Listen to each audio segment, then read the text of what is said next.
Sorry ah.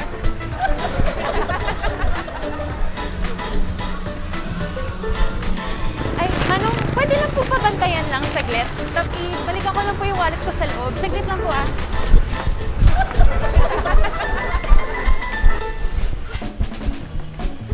Ay, kuya! Salamat po, kuya! Hindi po, ako po yung nakisuyo po sa inyo niyan. Kasi nahulog pala yung wallet ko doon, buti na ibalik po. Ako po yun, kuya. Kunin ko na yan, maraming salamat po sa pagbantay ng mga bags ko po.